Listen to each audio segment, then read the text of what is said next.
مشکل وقت میں کوئی ساتھ نہیں دیتا۔ آپ کو ایسا لگتا ہے کہ مشکل وقت میں لوگ ہمارا ساتھ دیں گے، ہمارے رشتہ دار ہمارا ساتھ دیں گے، ہمارے قریبی ہمارا ساتھ دیں گے۔ غلط ہے آپ کی سوچ، کیونکہ جب آپ کو ضرورت ہوتی ہے نا کسی چیز کی، جب آپ کسی کے سامنے کہتے ہیں تو سب سنتے ہیں، سب آپ کی بات کو ایکسپٹ کرتے ہیں۔ ہاں بہت تکلیف ہے آپ کو، بہت زیادہ پریشان ہیں آپ، سب آپ کی بات کو سنتے ہیں اور بعد میں آپ کے پیچھے آپ کا مذاق اڑاتے ہیں۔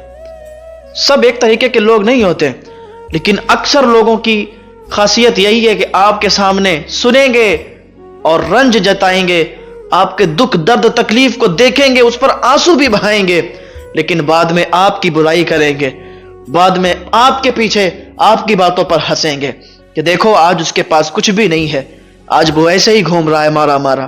لیکن لوگوں کو نہیں پتا ہوتا ہے کہ جو بندہ آج ایسے ہی گھوم رہا ہے، ہو سکتا ہے رب اسے عطا فرما دے، آج ایسے ہی گھوم رہا ہے، اللہ تعالیٰ اسے بڑا کامیاب کر دے۔ تو ہمیں کسی کے اوپر ہنسنا نہیں ہے، ہمیں کسی کی مذاق نہیں اڑانی ہے۔ آج ہم کسی کو سمجھتے ہیں کہ یہ بالکل اس کے پاس کام نہیں ہے اور ایسے ہی گھومتا ہے، کام نہیں کرتا، لوگوں کا تانا، محلے والوں کا تانا، گاؤں والوں کا تانا، رشتہ داروں کا تانا، ارے تم ایسے ہی گھوم رہے ہو، تمہارے پاس کوئی کام نہیں ہے۔ لیکن ذرا اس سے تو جا کے پوچھو کہ اس کی تکلیف کیا ہے، اس کی پریشانی کیا ہے، کیوں نہیں اسے کام مل رہا اور کیوں نہیں وہ کر رہا ہے۔ اگر کوئی ایسے ہی گھوم رہا ہے، کوئی ایسے ہی کام نہیں مل رہا، تو پھر لوگ کہتے ہیں نا پھر وہ تو ایسے ہی گھوم رہا ہے، ان کا لڑکا تو ایسے ہی ہے۔ طنز کرنا بہت آسان ہے، طنز کرنا بہت آسان ہے لوگوں کے لیے، لوگ تو کسی کے اوپر بھی طنز کر دیتے ہیں۔ بات اٹھانا بہت آسان ہے، زبان کھولی بول دیا، لیکن سوچنے اور سمجھنے کی کوشش نہیں کرتے۔ کاش کے سوچنے اور سمجھنے کی کوشش کریں۔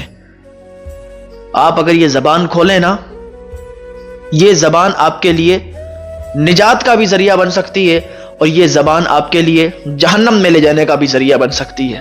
ہاں اسے آپ غلط استعمال کرو، جہنم کی طرف جاؤ گے۔ اس سے اچھائی بیان کرو، اللہ کا ذکر کرو، اللہ کی عبادت میں اس کو لگاؤ، ذکر کرو اللہ کا، کیونکہ سکون کہاں ملتا ہے؟ سکون اللہ کے ذکر میں ملتا ہے۔ الا بذکر اللہ تطمئن القلوب، اللہ کے ذکر سے اللہ کو راضی کرنے میں سکون ہے، اور کہیں سکون نہیں ہے۔ نہ شراب میں سکون ہے، نہ جوئے میں سکون ہے، کہیں بھی سکون نہیں ہے۔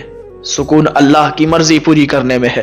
تو میرے بھائیو، اللہ تعالیٰ کی بارگاہ میں آؤ نا، اللہ کی بارگاہ میں آ کے توبہ کرو، اللہ تعالیٰ ایک آنسو سے، ایک توبہ سے معاف فرما دیتا ہے۔ کیوں اتنا دور ہو؟ اس رب نے آپ کو پیدا فرمایا ہے، وہ رب آپ سے کتنا پیار کرتا ہے۔ کیا کبھی آپ نے اندازہ لگایا ہے؟ کیا کبھی آپ نے یہ کوشش کی جاننے کی کہ ماں کتنا پیار کرتی ہے؟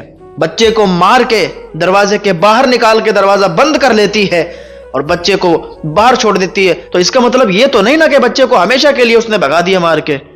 ماں مارتی ہے بچے کو سمجھانے کے لیے، اور بچے کو گھر سے باہر نکال دیا ایک ماں نے مار کے۔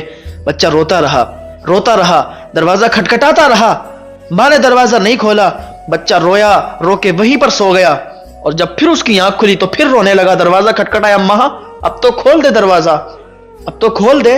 اس کی ماں کو پیار آیا، اس نے دروازہ کھولا، بچے کو سینے سے لگایا بیٹے کو، اور کہنے لگی بیٹا میں نے تجھے اس لیے نہیں مارا کہ میں تجھے ہمیشہ کے لیے بھگا دوں گی، میں نے تجھے اس لیے نہیں ڈانٹا، میں نے تجھے گھر سے باہر اس لیے نہیں نکالا، میں نے تجھے دروازے سے باہر اس لیے نہیں نکالا کہ میں تجھ سے نفرت کرتی ہوں، میں تجھ سے پیار نہیں کرتی۔ بیٹا میں نے تجھے اس لیے مارا، گھر کے باہر اس لیے نکالا کیونکہ میں یہ چاہتی تھی کہ تو اپنے گناہ پر شرمندہ ہو جا، تو اپنے جرم پر شرمندہ ہو جا اور دوبارہ وہ کام کرنے سے باز آ جا، دوبارہ وہ کام نہ کر، اس لیے میں نے تجھے ڈانٹا۔ رب فرماتا ہے اے میرے بندو آؤ تو صحیح، میں تمہاری توبہ کو قبول فرمانے والا ہوں، میں تمہارے گناہوں کو بخشنے والا ہوں۔ تمہیں کس چیز نے روکا ہے؟ تمہیں کس چیز نے روکا ہوا ہے کہ تم رب کی بارگاہ میں نہیں جاتے؟ اس لیے نہیں پیدا کیا گیا کہ تم اللہ کی عبادت نہ کرو، دنیاوی کام میں لگ جاؤ، دنیا کے ہو جاؤ۔ دنیا کو جس نے حاصل کرنے کی کوشش کی ہے وہ برباد ہو گیا۔ دنیا کبھی تمہارے ہتھے نہیں آ سکتی، دنیا ایک دھوکہ ہے، ایک فریب ہے، تمہارے ہاتھ میں کبھی نہیں آئے گی۔ کیا سمجھتے ہو آپ کہ آپ بہت مالدار ہو، بہت زمیندار ہو، پیسے والے ہو، آپ کا نام چلتا ہے، یہ نام، یہ پیسہ، یہ عزت، یہ شہرت ایک دن سب ختم ہو جائے گی۔ آپ لیٹے ہوں گے چارپائی پر، بیمار ہوں گے۔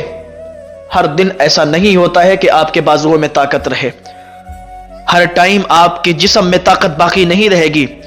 ایک دن وہ بھی آئے گا کہ بیماری آپ کو پکڑ لے گی، آپ کمزور ہو جائیں گے، آپ کے بازوؤں میں طاقت کم ہو جائے گی، آپ چارپائی پر لیٹ جائیں گے۔ یہ لوگ جن پر آپ اتنا اچھلتے ہیں، اتنا کودتے ہیں، یہ لوگ آپ کو دیکھنے آئیں گے، دیکھ کر چلے جائیں گے۔ محلے والے باتیں کر رہے ہوں گے کہ آج تو ان کی بڑی طبیعت خراب ہو گئی، لگتا ہے آج انتقال کر جائیں گے۔